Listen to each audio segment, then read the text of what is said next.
सिक्नका लागि हो।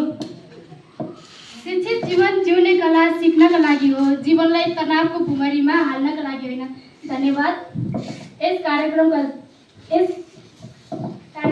कार्यक्रम सञ्चालकज्यू, यस कार्यक्रमका सभापतिज्यू, प्रमुख अतिथि, शिक्षक गुरुवर्गहरू र प्रतिस्पर्धा तथा उपस्थित सम्पूर्ण साथीहरूमा म विमला तामाङको व्यक्तिगत तर्फबाट न्यानो अभिवादन।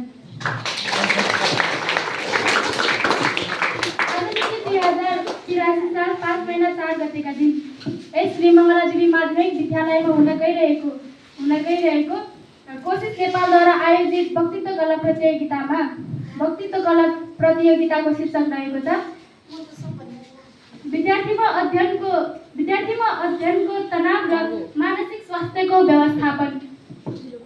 व्यवस्थापन शीर्षकमा आफ्नो भनाइ प्रस्तुत गर्न म सभाध्यक्षको अनुमति चाहन्छु।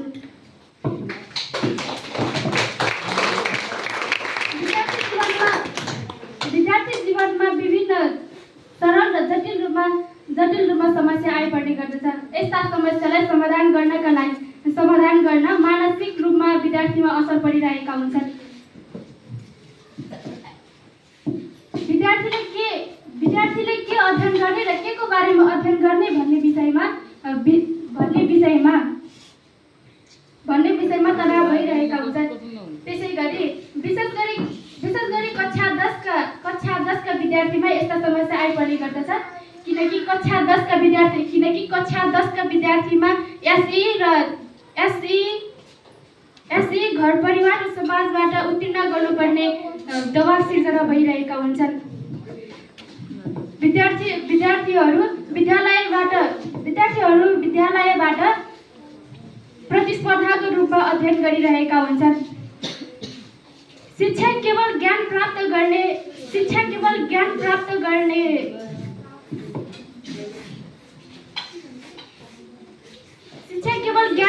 गर्ने माध्यम मात्र होइन। यो ठुलो अपेक्षाको भारी बनेको छ।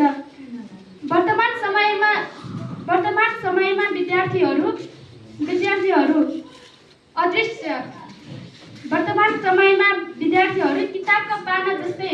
किताबका पाना जस्तै अदृश्य युद्ध लडिरहेका हुन्छन्। यो युद्ध आफ्नो सपना पूरा गर्न मात्र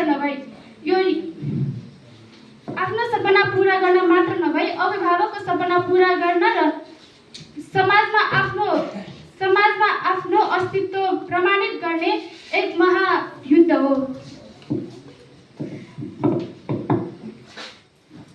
महोदय, तनाव आफैमा खराब चिज होइन। थोरै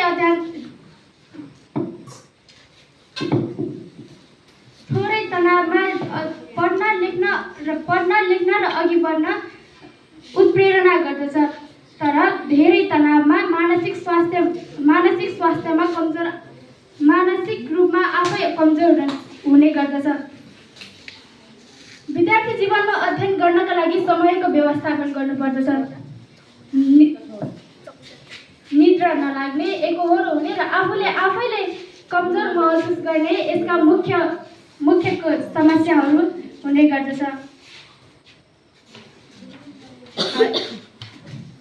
विद्यार्थी जीवनमा भएका युद्धका कारण कलिला मस्तिष्कमा रहेका। अन्त्यमा म के भन्न चाहन्छु भने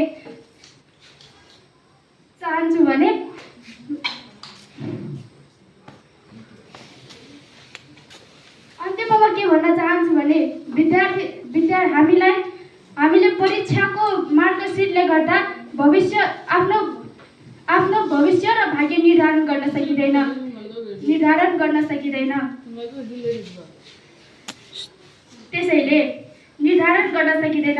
त्यसैले तनावले हराऊ, मन स्वस्थ रखाऊ भन्ने नाराका साथ म यस मञ्चबाट बिदा हुन चाहन्छु। धन्यवाद।